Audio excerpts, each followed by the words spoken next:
So I have this theory that I call the mirror match theory, and it's that your aesthetic will only look good if it sort of mirrors and matches your own personal features that you have either naturally or just because maybe you have dyed your hair or something. So if you're feeling that something about your aesthetic is just not really right, or maybe you want to find or create the perfect aesthetic for you and you haven't found your vibe yet, I'm here for you. This is the topic of today's video, and I am beyond excited to talk about this with you guys because honestly, if there's something I have been obsessing with over the last, I don't know, 7 years or something, it would be aesthetics.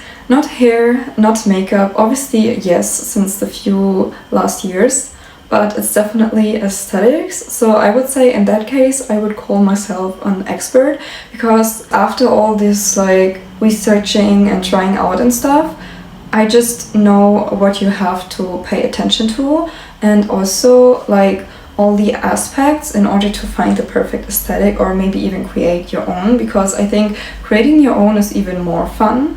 And this is also something I am really focusing on, even though I am at the moment kind of changing it around. But when you think of famous influencers, for example, most of them have a certain aesthetic. For example, Layla Blue, which is not really my personal aesthetic, but I think for her it suits perfectly. It's because she has this very light pastel colors incorporated, primarily soft pink and soft green, and it just reflects her personality but also her personal features very well, because the shades of pink that she also wears and incorporates in her daily aesthetic are similar to, for example, her blush color or her eye color, because I think she has green eyes. Or if she doesn't, at least she has light eyes, light hair color, and just overall likes to wear light colors. Now you can either change yourself to fit into a certain type of aesthetic, or you can change the aesthetic itself and just change it up a little bit or overall adjust it in order to fit your natural features a bit more. By the way, I have my iPad right here just because I've taken some notes on it in order to get everything as structured as possible, because I know that sometimes in my YouTube videos I'm kind of explaining a little bit complicated because it's not that structured, because sometimes my brain is a little bit, I don't know, chaotic. And the reason for that might be that I have ADHD. But however, just so that you know, I have everything noted on here, and I will probably also section the video into different parts. So in case you're interested in any topic a little bit more, then you can just skip on to that part. So my idea was to divide the video into 3 parts where I describe how you can find or create your aesthetic. And by the way, I think what would be very helpful and fun is if I just create some worksheets for you that are for free, or if you want a more extended version, I will also create a more extended version, so maybe also a guide in case you want to have quick access on your phone or something. I'm pretty sure that in the video description you can find some little worksheets and more, so also pay attention to that. Now, before you do anything else, you have to build your personal color palette. And for this, I'm recommending you to at best choose 2 or 3 colors, not less and not more, because otherwise, if you only have one color, for example, an all black kind of aesthetic, that's great, but you will get bored of it pretty easily, I would say, and then you will just kind of crash out and have an identity crisis. I wouldn't say that's necessarily the case, but for me it is the case, because what that does is, if you only have one color, you're putting yourself into a box. And if you're putting yourself into that box and you're literally having yourself in mental jail, and also if it's a color that maybe isn't as neutral, even sometimes if it is a neutral color, you will get bored of it very easily, maybe only after a few years at best. But then you will change up your aesthetic anyways, and if you want to be consistent, you don't have to, because people always evolve, I know, but if that is what you're going for, then pick at least 2 colors and 3 colors maximum. I think that's pretty self-explanatory, but these colors should include at least one of your favorite colors, or just overall colors that you like, Because otherwise, yes, you can force yourself into liking a particular color, maybe because that's a color that you get expected to wear, or maybe you're wanting a specific aesthetic and this aesthetic mainly includes this color, but you don't like it. Just delete this off of your mind. First of all, an aesthetic isn't really determined to a specific color. Generally, yes, but it goes far deeper than that, and also, again, you won't stick to it if you don't fully enjoy it. After you have found your core colors, what you're gonna do is to define your aesthetic around those colors, and we're only focusing on the colors right now because this is just overall the first step, and I don't want this to get too overwhelming, so we're making this as easy as possible. And if you don't really know which colors have which aesthetic or something, so first of all, maybe you can do a mind map if you want to. And how you're gonna do this is, for example, let's take the color pink, and then you're just gonna put pink in the middle, and then just pull up everything that comes to mind when you think of this particular color.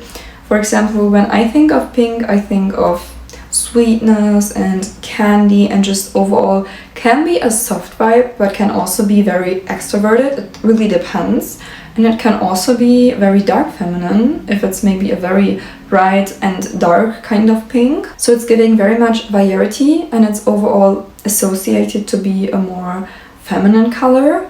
But also, what I must say, if I'm wearing too much pink, to me it just feels kind of suppressing. I don't know if you guys get me in that point, but it's just, I don't know. And this is also helpful for you because you guys don't have to explain why in that case.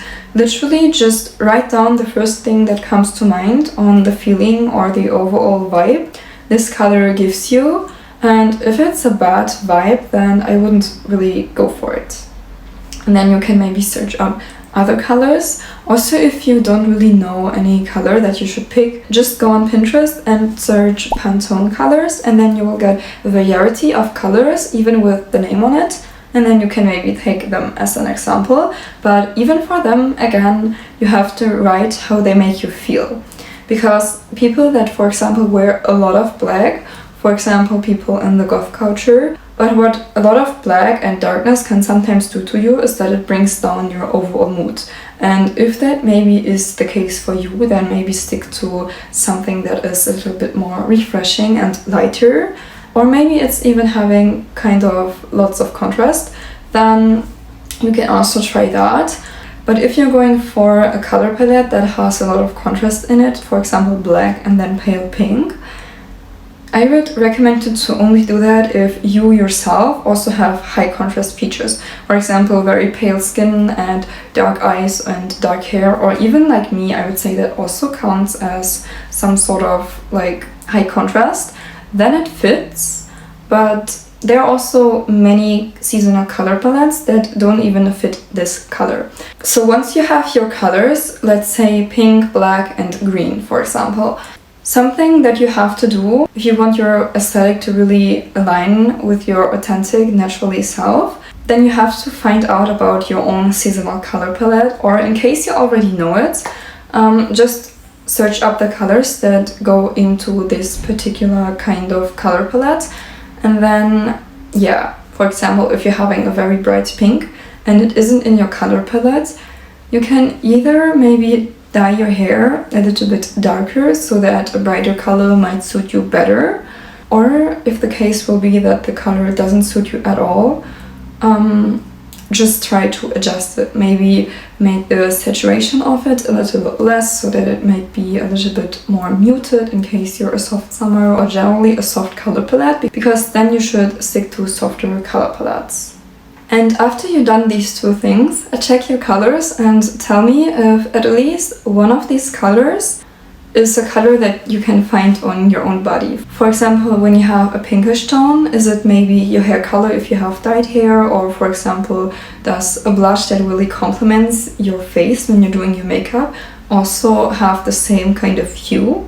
Or for example, your natural lip color, which I would say would be even the best kind of case. because in my case, I personally love the vanilla girl aesthetic, but have you noticed that vanilla girls primarily are blonde? It's because their hair color suits to the aesthetic. Not because blondes are maybe preferred generally, but just because it suits more to the aesthetic. And if you really want the vanilla girl aesthetic, for example, to suit to your features and you have maybe like chocolate brown hair, you can still do it. But then you have to incorporate the color brown to the hue of your brunette hair into your aesthetic. So maybe something like chocolate vanilla girl aesthetic, you know? And no, only wearing all beige or all vanilla colors and standing in front of a vanilla toned background and then having like brunette hair, that doesn't count as incorporating the color, you know? You have to maybe have a brown top and then a vanilla girl coded pants or other way around, or just something that also represents your hair color or maybe also your eye color, but I don't know. You can also go for your eye color, for example. Your pale skin is more on the pinkish side and you maybe have like reddish hair, then it doesn't match because the undertone of the aesthetic and your colors doesn't match. So you can go for something like strawberry yogurt aesthetic. I don't know if that's a thing, but just something that is a little bit more into the pinkish and reddish side. And that's pretty much what I meant when I was talking about my mirror match theory, because your aesthetic in terms of colors has to be a mirror of your own personal features. And the easiest way to kind of show that is I love pink and brown and stuff, but if you look at me and at my dyed hair color, it doesn't really match because if you only look at my face, I know I have blush and lipstick on, but still the vibes are kind of giving muted and cool. Because I have a cool eye color, I have a cool undertone or neutral, and also my hair is obviously also very cool because it's black. So very brownish and pinkish tones doesn't really match.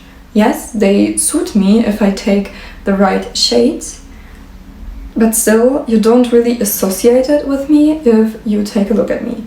Now, if I want to achieve that aesthetic, I would simply go to my natural hair color again, which I think I won't, because even though it's very pretty, I just feel the black a little bit more, as I love to wear black at the moment. I don't know. But yeah, black and black, you know, and it's also obviously cool toned. And maybe if I'm wearing something blue, it will also be a little bit better. So yeah, I've already given you some hints about step number 2, but it's basically to match your colors to your personality and overall vibe, especially to your personality. Now, this one might be a little bit more tricky because if you want to know your aesthetic, you need to know your true self. And in order to do that, I would say just start with very simple questions. For example, think about what your overall personality is and if it matches the color palette that you have given yourself in the first place. So some questions I have just written down are, for example, overall, what's my personality? So am I introverted, soft, bold, dreamy, or playful? You can also ask yourself something like, what are my hobbies? And this is what I also meant with vibe. For example, reading, hiking. And talking about your hobbies, the reason why this is essential for your aesthetic is pretty much because if you have colors that maybe like give a very muted vibe and just, for example, these kind of autumn vibes, and you love autumn and love reading and love the gloomy weather, and you also have colors that represent that, girl, that's perfect. And you're already halfway through of finding your perfect aesthetic. You've already found everything that's kind of about yourself, but not really yourself yet. And that's when it comes to your personality aspects. And also if you link it with your interests and sort of hobbies, so for example, like you like being outside in the garden when it's a very summery or spring kind of sunny day, then you already have some specific elements that you can include into your aesthetic. For example, like flowers or maybe fairies and stuff like that. And first of all, it matches with the colors, and second of all, obviously, it also matches with your hobbies. So it will be something that in the long term you will truly enjoy, because it's basically that you're romanticizing something that you're already doing, you know? And I think this second step is so important, because when it comes to aesthetics, it just gets overlooked so often, because I haven't found that many videos on YouTube or something teaching you how to be aesthetic or find your aesthetic and align with it. So I really hope that this video will give you some answers on what having an aesthetic truly means. And for this, I've also written down that your aesthetic shouldn't only reflect your outer look, but also reflect your inner world. And this is literally so true. I think this is a sentence that you really have to pay attention to when creating or choosing your aesthetic. Step number 3, which is the final step, would be to style and mix everything. For this, you can include the elements that we talked about earlier, but also different textures, maybe for clothing, different textures you feel comfortable in or inspired by. For example, I personally love lace textures, so lace tights or something like that. But you can also include something like materials, for example, the surface of a seashell or a pearl, if you want to give this kind of sea mermaid vibe. Talking about styling, one thing that really helps me is to create yourself a signature look, or maybe even like 2 or 3 different types of signature looks. For example, if you're going for pastels, you can go with a jeans and then a cute lacy kind of top with some ribbons or something. And that is pretty much it. Here you have some examples again. And this is something you can do, or what I like to do is trousers, high heels, belt, and then just sort of something like that. So a long sleeve top that is very like bodycon, if you can call it like that. Now a little bonus of mine is to name it. So give your aesthetic a personal name, and some examples that have come to my mind were something like muted fairycore or vintage vanilla or maybe soft noir, but you can pretty much go for everything you like. Similar to the example that I made about Vanilla Girl, turning into chocolate vanilla or maybe vanilla frappe or something. And that's it already with today's video. I love you all very, very much, and I wish you good luck in order to create your perfect aesthetic. Bye!